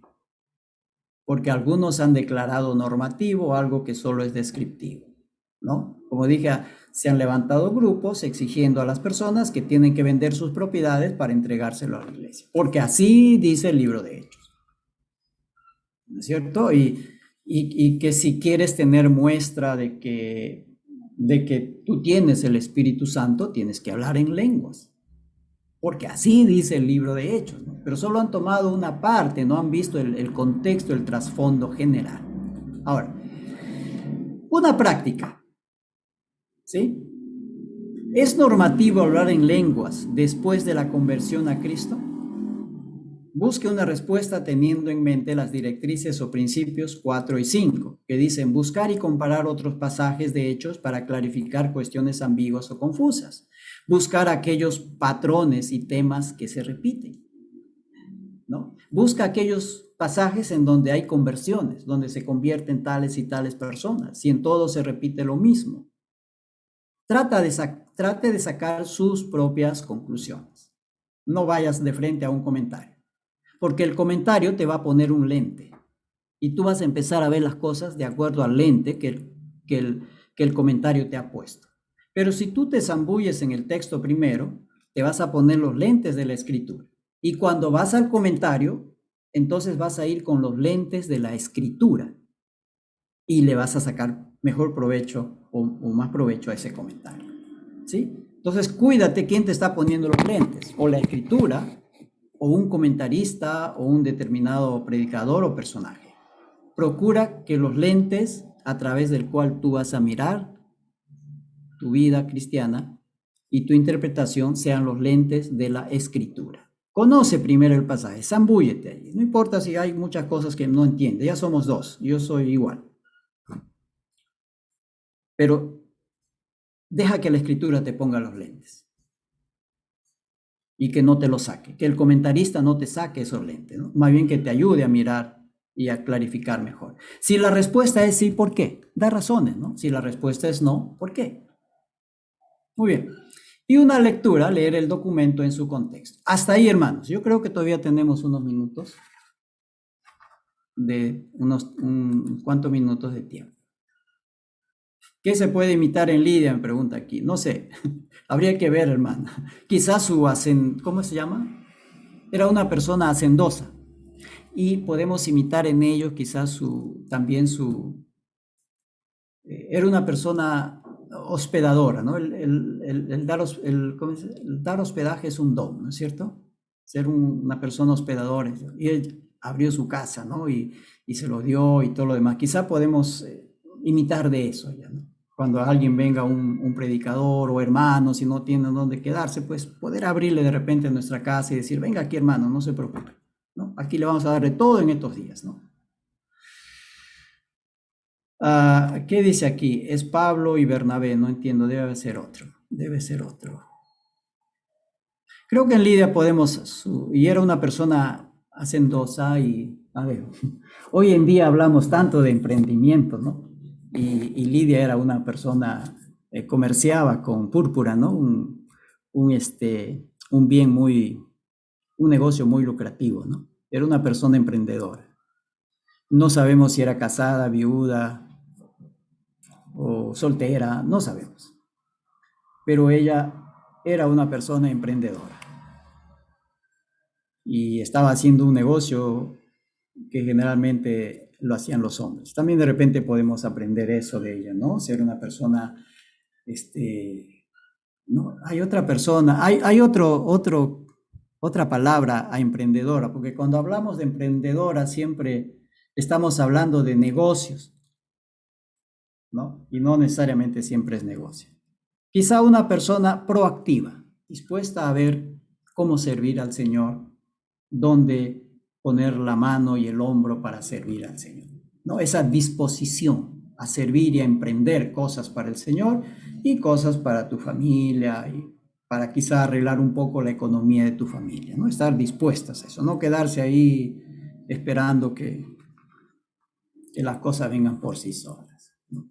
Sí, hermana Marisol, veo su mano levantada. Active su audio, por favor. Y la escuchamos.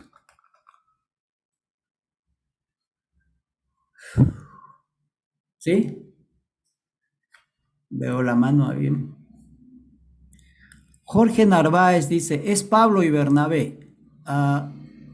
Pablo y Bernabé. Quizá cometí allí algún lapsus y dije Pablo y otra cosa. Sí, hermano, Pablo y Bernabé fueron los socios, no Pedro, ¿no? Sino Pablo. De repente, no recuerdo, por ahí cometí algún lapsus. Gracias. No recuerdo exactamente. Sí, vi una mano levantada, pero la hermana no. Marisol, veo su mano levantada, pero no. Sí. Aquí estoy, pastor. Adelante, estoy esperando. Sí, pastor, ojalá que luego se pueda, tal vez al interno, porque se fue la luz y estoy con el internet del celular y se me ha ido cortando, no he podido escuchar muy bien. Ya, Pero hermano. la pregunta que quise hacer es exactamente sobre Hechos 1:8, como era la última que usted decía, ¿no?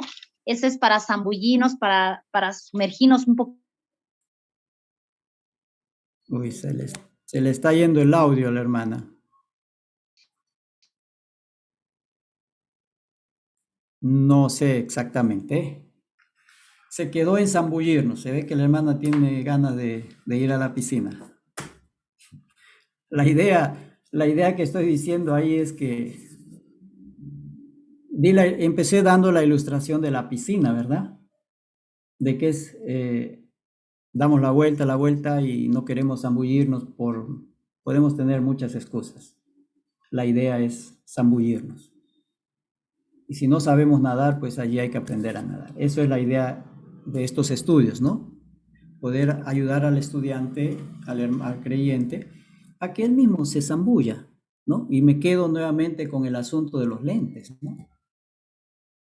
Zambúllete en la Biblia, no importa que al principio uno sea muy torpe, no importa, pero zambúllete. El niño aprende a caminar cayéndose, con raspaduras y todo, aprende a comer tirando más comida en el piso que a su boca, pero allí va aprendiendo. Y eso es la idea con la escritura. Y vuelvo a la ilustración de los lentes. Ponte los lentes, deja que la escritura te ponga los lentes, no otra persona. Y cuando vas poniéndote los lentes de la escritura, entonces vas a ir comprendiendo mejor el mensaje del Señor, porque vas a tener una perspectiva adecuada, ¿no? Una cosmovisión bíblica realmente y cristiana de la realidad. Hermano Jorge Narváez, por ahí veo. Adelante, hermano. Ilústranos, hermano, ilústranos. Pastor, ¿cómo está? Buenos días. Gracias por su exposición. Sí, importante lo que usted menciona de los lentes, porque efectivamente vemos muchas congregaciones que a veces estamos influenciados por otras, a veces doctrinas sin no mucho fundamento, a veces libros, movimientos, y qué importante lo que usted nos recomienda, ponernos los lentes de la Biblia, zambullirnos en la Biblia. Eso es algo que a mí, la verdad, me encanta, ¿no? De estos cursos, ver la forma como ustedes nos ayudan a poder introducirnos en la Biblia, sumergirnos, y a veces es como cuando una persona ha entrado, no sé si alguien ha tenido la experiencia de poder zambullirse a bucear y encontrar dentro del océano corales, peces, creación que tú no has visto y puedes deleitarte de eso. Realmente es algo que a mí también lo veo cuando podemos verla, zambullirnos en la palabra y encontrar cosas maravillosas que el Señor tiene para nosotros. Gracias por esa recomendación que creo que nos es útil a todos. Una cosa es que te cuenten y otra cosa es que tú mismo lo conozcas por experiencia. Son dos cosas distintas, ¿no? Sí, pastor.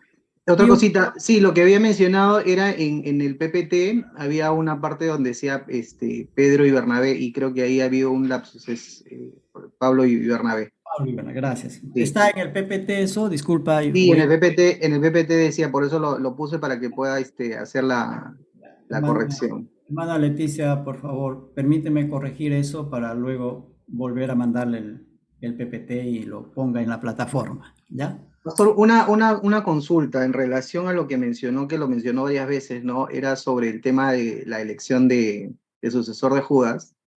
Y sí, pues efectivamente la Biblia menciona que hubo suertes, ¿no? Pero hay algo importante también que menciona ahí, que habían orado, Ujú. hubo oración antes de eso, ¿no? Creo que eso es algo particular, no sé si usted tiene algún comentario. Yo estoy de acuerdo con usted, yo estoy de acuerdo con usted en el aspecto de que es algo muy, muy particular lo que pasó ahí en medio de las suertes.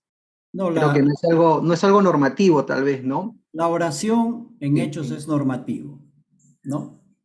Lo que me refería era al hecho de tirar suertes para ver cuál era la voluntad de Dios respecto del reemplazo de Judas, ¿no? A eso me iba, ¿no?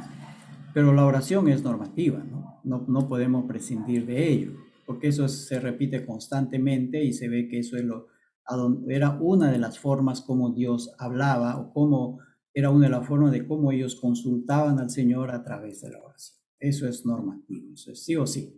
Pero lo otro, eso de tirar suertes, solo se dice saber, no se dice más. Entonces no tenemos por qué tomarlo como algo normativo, excepto pues si de alguna forma el Señor te dice, a ver, tira tu dado para ver si te vas al norte o te vas al sur, ¿no? No sé, ya sería algo muy personal, pero no es algo normal y normativo. Ok, hermano Celso Enríquez, ¿Enrique o Enríquez? No veo bien.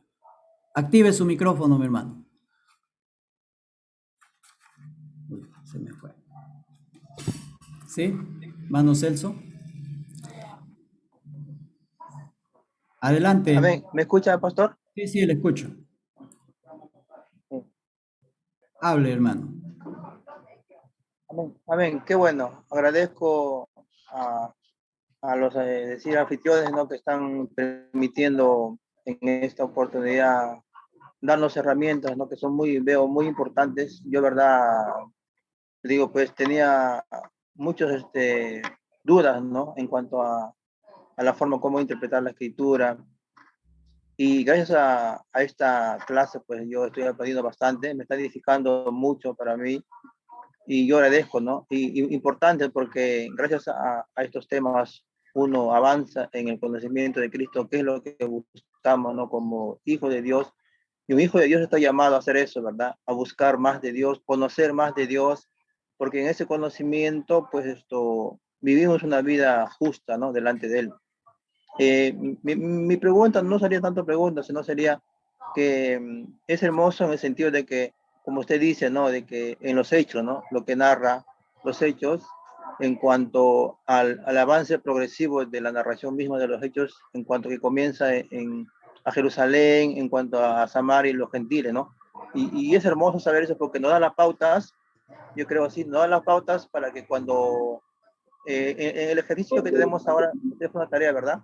De ver si se puede hablar en este tiempo lenguas o no se puede hablar lenguas, ¿no? Entonces, en ese sentido, el apóstol Pablo es claro, ¿verdad? Dice, ¿no? ¿Qué es lo que él recomienda, ¿no? A pesar de que él hablaba muchas lenguas. Y me ayuda, ¿no? En ese sentido de las pautas que te ha dejado ahí Jerusalén, los samaritanos y los gentiles, ahí me da una luz en qué sentido va, ¿no? La narración. Ya, hermano. Eso Gracias a sería, Dios. Gracias a Dios estás viendo la luz al final del túnel, hermano. Eso es bueno. Muy bien, termino con esto porque ya nos hemos superpasado de la hora. ¿Es el hablar en lengua la única evidencia bíblica del bautismo en el Espíritu? Te digo lo que yo creo después de haber investigado. No, porque creemos que cuando nos convertimos, venimos a, perdón, el Espíritu Santo viene a nosotros. Somos bañados por el Espíritu Santo, ¿no? Viene sobre nosotros. Allí va sucediendo. Vivir en el Espíritu es otra cosa, vivir en el Espíritu es vivir acorde a lo que la Escritura dice, ¿no? De acuerdo a cómo la Escritura nos va mostrando que debe ser la vida de un cristiano. Sé que hay en algunas denominaciones que el hablar en lenguas es la evidencia de un bautismo del Espíritu Santo.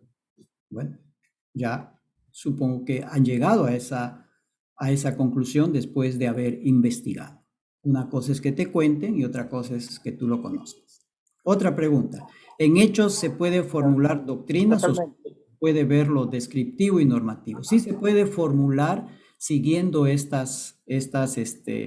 ¿cómo se llama? Estas directrices o principios, ¿no? Puedes formular una doctrina o ayudar con el resto, una doctrina sobre la soberanía de Dios, sobre la oración, sobre el sufrimiento por causa del Evangelio. O sea, se puede ir haciendo todas estas cosas, pero cuando formulas una doctrina no te quedes en un solo libro, tienes que mirar más allá, ya en este caso al Nuevo Testamento y quizá al Antiguo también. Ya cuando ya queremos formular una doctrina, ya es mucho más amplia la cosa. No es quedarnos solo en un versículo. El problema viene cuando con un versículo que no tenemos más y es ambiguo, un poco oscuro, a través de eso queremos formar una doctrina. Allí está el peligro porque podemos decir cualquier cosa, ¿no? Cuando no hay más evidencia, ¿no? De qué más nos dice la Biblia sobre esa cosa. Muy bien, hermanos, ya hemos pasado de tiempo y no quiero abusar del tiempo de nuestros hermanos de la Sociedad Bíblica y vamos a concluir ahí. Y pido, a ver, que mi hermano, ahí veo a ver, aquí no veo ningún caballero por aquí junto. Entonces, permítame orar para concluir. Padre y Señor nuestro, a ti elevamos nuestra gratitud por tu gran amor y misericordia y te damos gracias por esta clase. Y Señor, ayúdanos a ser intérpretes de tu palabra, yendo y acudiendo a tu palabra misma, Señor, en primer lugar, y luego poder sacar provecho de otras personas que quizás son mucho más sabias y entendidas que nosotros, acudir a ellos después de haber nosotros mismos conocido tu palabra, Señor. Bendice a cada uno de mis hermanos en este tiempo de aprendizaje. Te ruego todo esto en el nombre de Jesús. Amén.